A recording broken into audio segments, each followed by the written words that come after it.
Hello students, मैं सत्येंद्र कुमार फिर से अपने चैनल द टारगेट चेजर में आपका स्वागत करता हूं।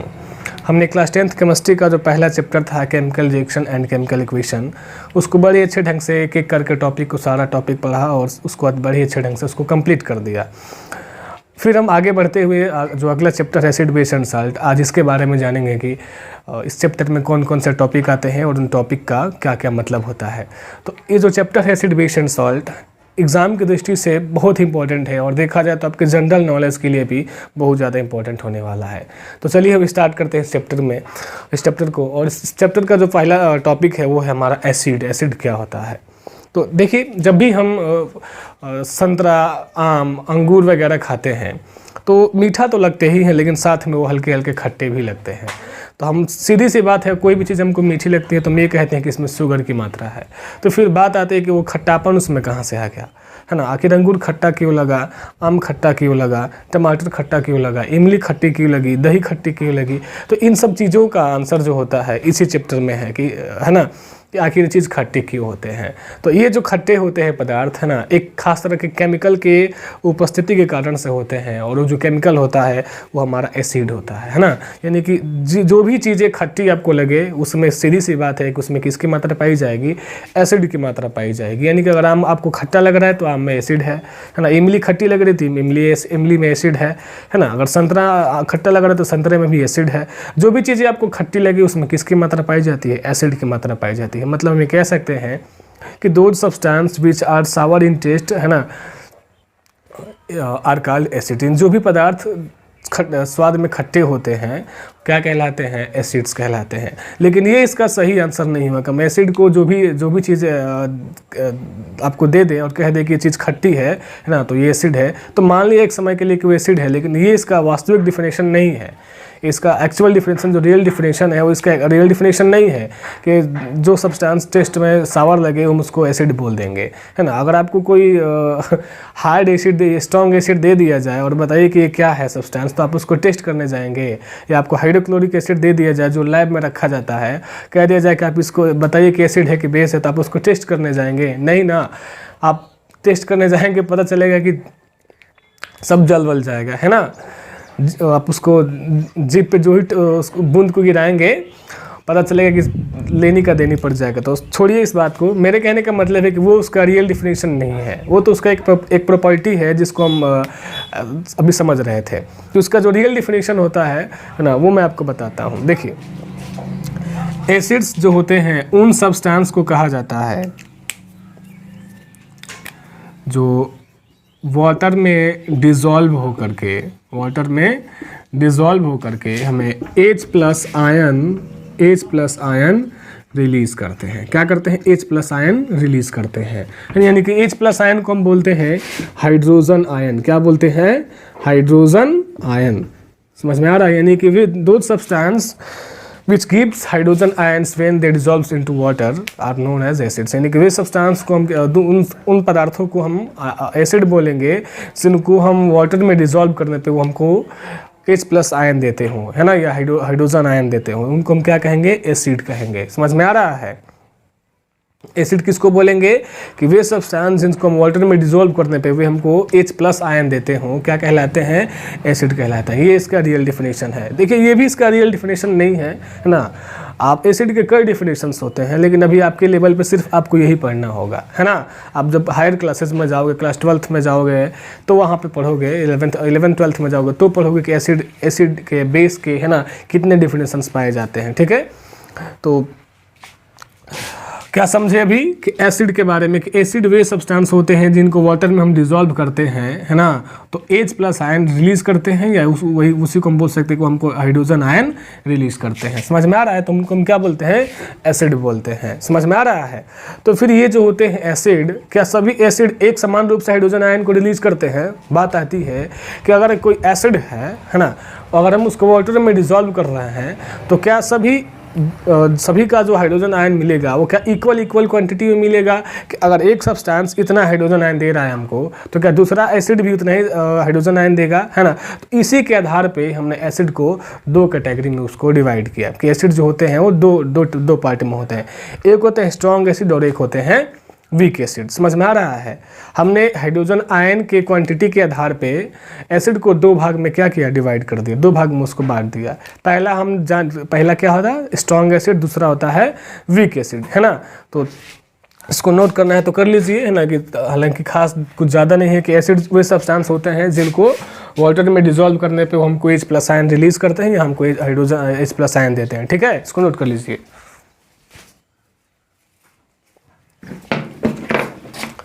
चलिए आगे बढ़ते हैं, जानते हैं टाइप्स ऑफ एसिड के बारे में।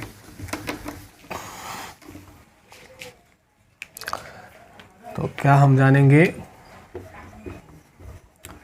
टाइप्स ऑफ एसिड किस आधार पे, तो जो हमारा आधार होगा वो होगा quantity of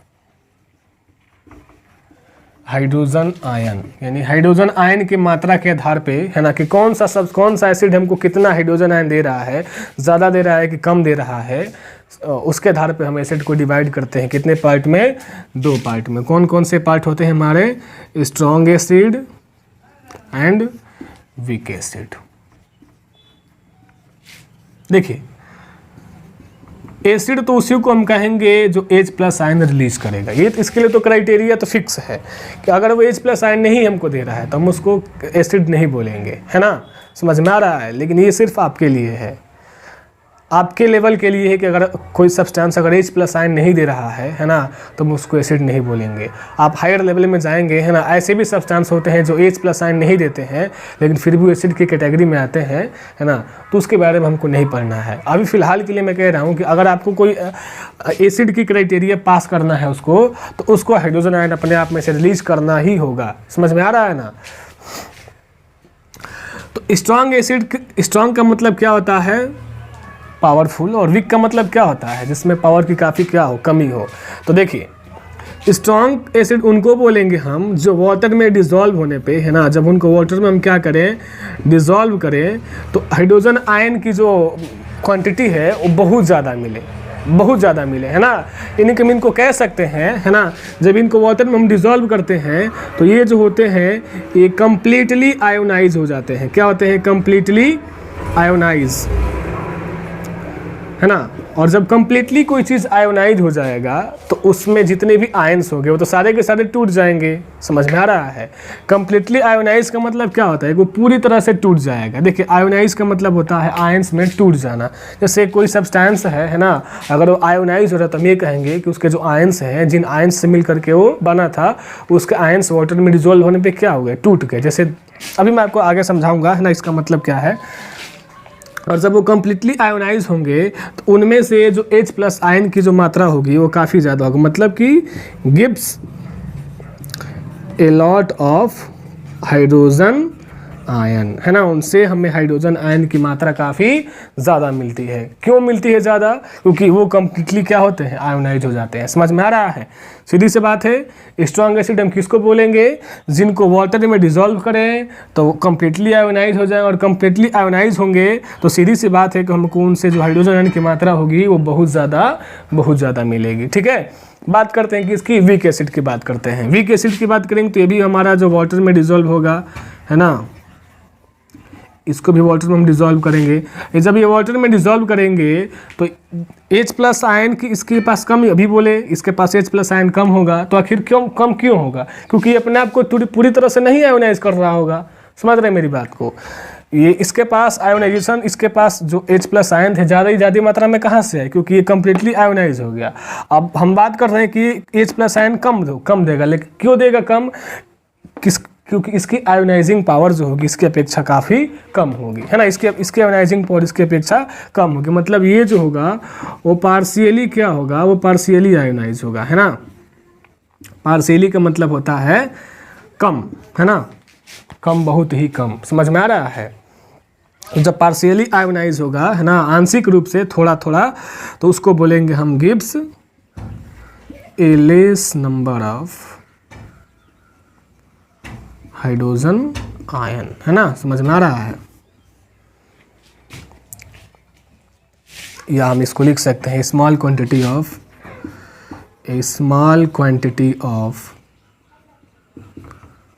H+ H plus ion. समझ में आ रहा है, यानी कि वो हमें वाटर में डिजॉल्व करें हम तो वो जो H प्लस आयन हो वो काफ़ी कम मात्रा में मिले। क्यों कम मात्रा में मिले? क्योंकि इनकी आयोनाइजिंग पावर काफ़ी कम होती है, ये पार्शियली आयोनाइज होते हैं, मतलब ये अपने आप को पूरी तरह से अपने आयनों में तोड़ते नहीं है। समझ में आया? जबकि स्ट्रॉन्ग एसिड की जो क्षमता होती है वो वाटर को, अगर वाटर को देखेगा तो अपने आप को पूरी तरह से आयोनाइज कर देगा, है ना। समझ में आ रहा है? अपने आयन्स में पूरी तरह से टूट जाएगा। समझ में आ रहा है? उसी को हम क्या बोलेंगे? Strong acid. तो हमने स्ट्रॉन्ग एसिड के बारे में जाना और वीक एसिड के बारे में जाना। समझ में आया? इसको नोट कर लीजिए, फिर आगे वाला टॉपिक हम पढ़ रहे हैं। ठीक है, इसको नोट करिए। तो चलिए जानते हैं स्ट्रॉन्ग एसिड के कुछ एग्जांपल्स के बारे में, है ना। तो देखिए, स्ट्रॉन्ग एसिड कभी भी हमको नेचर से नहीं मिलता है।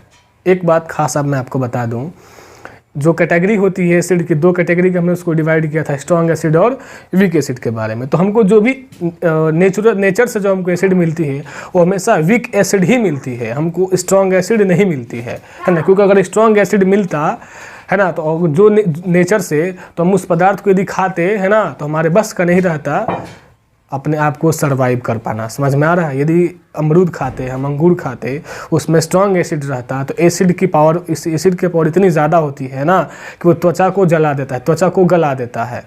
समझ में आ रहा है? तो आपने एसिड अटैक देखा भी होगा। समझ में आ रहा है? तो देखेंगे अपने एसिड का अटैक कितना पावरफुल होता है। तो एसिड कभी भी नेचर से नहीं मिलता है ना, हम अगल बगल से नहीं मिलते हैं, नेचर से नहीं मिलते। नेचर हमेशा हमको वीक एसिड दिया है, कभी भी स्ट्रॉन्ग एसिड नहीं दिया है। स्ट्रॉन्ग एसिड किसने बनाया? हमने बनाया, है ना, यानी कि मानव ने बनाया। वो आर्टिफिशियल होता है। समझ में आ रहा है? तो स्ट्रॉन्ग एसिड कहाँ से मिलता है? हमें बनाना पड़ता है, कहाँ पे? लैब में, या कंपनियां बनाती हैं उसको। लेकिन हमको कभी भी नेचर यदि कोई एसिड देता है तो हमेशा कैसा एसिड होता है? वीक एसिड होता है। तो एक बात याद रखिएगा, यदि हमको कहीं अगर नेचुरल एसिड को हम क्या बोलते हैं? नेचुरल एसिड को बोलते हैं हम ऑर्गेनिक एसिड। क्या बोलते हैं? Organic acid. समझ में आ रहा है? याद रखिएगा, नेचुरल एसिड क्या कहलाते हैं? ऑर्गेनिक एसिड कहलाते हैं। और इनकी नेचर होती कैसी है वास्तव में? तो ये होते हैं कैसे? हमारे ये वीक एसिड होते हैं, है ना, यानी कि इनकी आयोनाइजिंग पावर काफ़ी कम होती है। समझ में आ रहा है? जैसे कि टार्टरिक एसिड, लैक्टिक एसिड जो दही में पाया जाता है ना, ऑक्सैलिक एसिड, ये सब क्या होते हैं? ये सब स्ट्रॉन्ग नहीं होते हैं, वीक एसिड होते हैं। समझ में आ रहा है? इनको खाएंगे हम तो हमारे लिए हार्मफुल नहीं होते। समझ में आ रहा है? अगर हार्मफुल होते तो ख़त्म हो जाते हैं हम कहीं भी और कभी भी। समझ में आ रहा है? तो ये है हमारे नेचुरल एसिड के बारे में। तो फिर बात आती है कि हम उन एसिड को क्या बोलेंगे जो हम बनाते हैं? तो उन एसिड को बोला जाता है मिनरल एसिड। क्या कहा जाता है? Mineral acid. जिनको हम अपने जिनको ह्यूमन बनाता है ना, जिनको मानव बनाता है, उनको हम क्या बोलते हैं? Mineral acid. ये बाई मैन मेड, जैसे कि hydrochloric acid, sulphuric acid, nitric acid. समझ में आ रहा है? ये क्या होते हैं? हमारे मिनरल्स एसिड्स होते हैं जो हमको नेचर उनको अवेलेबल नहीं कराता। ये हमने खुद से उसको क्या किया है? लैब में बनाया है। समझ में आ रहा है? तो हम अगर आपसे कोई पूछे कि अगर हम कभी भी एसिड के बारे में हम जानते हैं कि एसिड हमारे लिए अच्छा नहीं होता है, लेकिन हम जो भोजन करते हैं उनमें एसिड की मात्रा होती है। जिन भोजन को हम करते हैं, फल को खाते हैं, उनमें एसिड की मात्रा होती है, तो फिर हमको नुकसान क्यों नहीं पहुंचाता? तो आप क्या कहेंगे कि नेचुरल एसिड कभी भी बॉडी पे इफेक्ट नहीं डालते हैं, क्योंकि उनकी जो पावर होती है वो काफ़ी कम होती है ना। समझ में आ रहा है? और नेचुरल एसिड को हम बोलते हैं क्या है? ऑर्गेनिक एसिड बोलते हैं। और इनका नेचर क्या? Weak acid. और minerals acid by man made strong भी हो सकते हैं, वीक भी हो सकते हैं। ये हमारे ऊपर डिपेंड करता है इनको, है ना, कि हम इनको स्ट्रांग रख रहे हैं कि वीक रख रहे हैं। समझ में आ रहा है? चलिए आगे बढ़ते हैं। तो हमने लिखा स्ट्रॉन्ग एसिड के बारे में कि जो कम्प्लीटली आयोनाइज हो जाए वो क्या कहलाएगा? स्ट्रॉन्ग एसिड कहलाएगा। तो फिर इसका एग्जांपल देखिए, है ना। इसका एग्जांपल होता है हाइड्रोक्लोरिक एसिड, है ना। इसको बोलते हैं हाइड्रोजन क्लोराइड, इसी को बोलेंगे हम हाइड्रोक्लोरिक एसिड, है ना। और जब हम इसको वाटर में डिजॉल्व करेंगे, H2O डिजॉल्व करेंगे, तो ये क्या करेगा? हमको H+ आयन और Cl- में क्या हो जाएगा? टूट जाएगा। समझ में आ रहा है? आयंस आपने पढ़ा होगा, आप नहीं पढ़े होंगे 9th में भी, है ना, थोड़ा बहुत आयंस के बारे में तुम आपको 10th में पढ़ा देंगे, जब हम आयनिक एसिड के बारे में पढ़ेंगे, है ना। आयनिक एसिड क्या होते हैं? आयनिक एसिड वे एसिड होते हैं जो आयन से मिलकर के बने होते हैं, उनको हम आयनिक एसिड बोलते हैं। जैसे कि जो हमारे जो HCl है, ये एक आयनिक एसिड है। NaCl सोडियम क्लोराइड भी कैसा है? एक आयनिक एसिड है। यानी जिनमें आयंस होते हैं, जो आयंस से मिलकर के बने होते हैं, वो क्या कहलाते हैं? आयनिक एसिड कहलाते हैं। तो मैं चलिए इसको हम आगे, इस टॉपिक नहीं, इसके आगे इसको हम आगे लेके चलते हैं। H+ और Cl-। तो ये जो आयन मिला हमको H+ आयन, है ना, ये काफ़ी ज़्यादा मात्रा में मिलता है। किस में? जब हम HCl को वाटर में क्या करते हैं? डिसॉल्व करते हैं। तो इसीलिए हम कहते हैं कि जो HCl है कैसा है? एक स्ट्रॉन्ग एसिड है। समझ में आ रहा है? इस HCl कैसा है? स्ट्रॉन्ग एसिड है। वैसे ही हम घोलते हैं H2SO4 को, H2SO4 जिसको हम बोलते हैं सल्फ्यूरिक एसिड। क्या बोलते हैं? Sulphuric acid. और इसका केमिकल जो नेम होगा वो होगा हाइड्रोजन सल्फेट। इसको हम जब वाटर में डिसॉल्व करेंगे तो ये भी हमको H+ आयन देगा, और ये SO4 2 आयन में क्या हो जाएगा? टूट जाएगा। 2 आयन में टूट गया, है ना। आयनों में किसी भी सब्सटेंस का आयनों में टूटना ही आयोनाइजेशन कहलाता है ना। तो ये H+ जो आयन हमको मिला है, इसकी जो क्वांटिटी होगी वो काफ़ी मात्रा में, है ना, काफ़ी मात्रा में होगी, मतलब बहुत ज़्यादा मात्रा में होगा। इसलिए हम इसको क्या कहेंगे? स्ट्रॉन्ग एसिड कहेंगे। समझ में? एक और एग्जांपल लिख देते हैं हम, HNO3 नाइट्रिक एसिड। समझ में आ रहा है?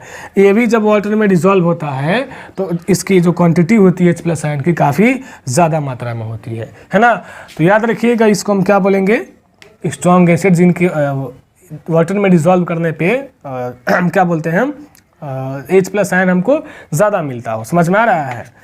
कभी कभी बच्चों के टीचर पढ़ा देते हैं कभी कभी कि, या बच्चों के दिमाग में आ जाता है कि हाइड्रोनियम आयन क्या होता है। हम उसी को बोल रहे हैं H+ आयन देते हैं या हाइड्रोनियम आयन देते हैं, बात एक ही है। समझ में आ रहा है? जैसे मैं देखिए HCl + H2O, तो आप यहाँ से H+ आयन क्या होगा? रिलीज होगा कि नहीं होगा? होगा ना। H+ आयन यहाँ से रिलीज होगा। जब ये H+ आयन रिलीज होगा, ये वाला, तो ये क्या करता है? H2O के साथ मिल जाता है। जब मिलेगा तो क्या बनाएगा? H3O, है ना, और H3O+ और Cl-। समझ में? ये तो Cl- मतलब टूटना ही टूटना है इसको। तो आप बताइए H पे कौन सा आयन है? प्लस आयन है, इसलिए इस पूरे H2O के मॉलिक्यूल्स पे कौन सा चार्ज आ गया? H+ चार्ज आ गया। समझ में आ रहा है? इसी को हम बोलते हैं हाइड्रोनियम आयन। क्या बोलते हैं?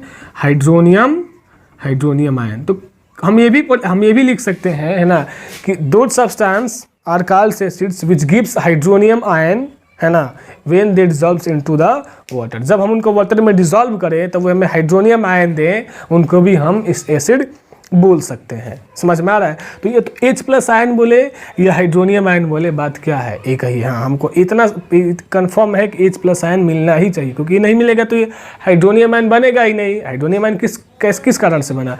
इस H+ के कारण से। समझ रहे हैं ना? चलिए इसको नोट कर लीजिए और इसके बारे में जानते हैं हम अब वीक एसिड के बारे में।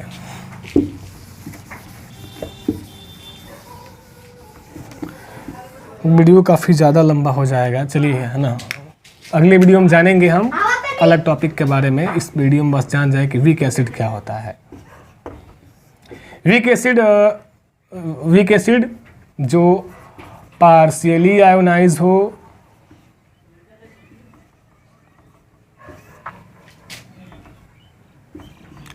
है ना, मतलब काफ़ी कम मात्रा में हमको मिले। जैसे फार्मिक एसिड HCOOH, हम इसको जब वाटर में डिसॉल्व करते हैं, है ना, तो हमें काफ़ी कम मात्रा में हाइड्रोजन आयन देखने को मिलता है। मिलता तो है लेकिन काफ़ी कम मात्रा में मिलता है। तो यहाँ से हम बोलेंगे क्या, है ना, कि एक ऐसा एसिड है, एक वीक एसिड है। क्यों?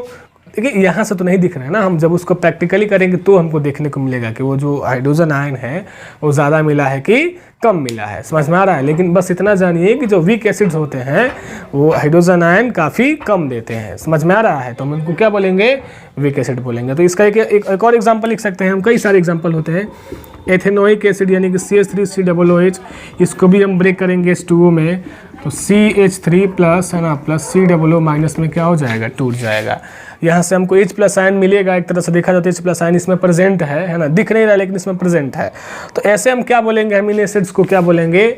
वीक एसिड बोलेंगे, है ना, जिनमें H+ आयन काफ़ी कम मात्रा में मिलते हों। काफ़ी कम मात्रा में। समझ में आया? तो क्या कहलाते हैं? वीक एसिड कहलाते हैं। लैक्टिक एसिड है ना, tartaric acid, oxalic acid, formic acid, ये सारे के सारे कैसे एसिड्स होते हैं? वीक एसिड्स होते हैं। इनको आयनाइज करेंगे तो काफ़ी कम मात्रा में हमको H+ आयन मिलेगा। इनको भी हम लैब में बना सकते हैं, लेकिन ये हमको ज़्यादातर कहाँ से मिलते हैं? नेचर से मिलते हैं। समझ में आया? तो इस वीडियो में हम किस चीज़ के बारे में जानेंगे?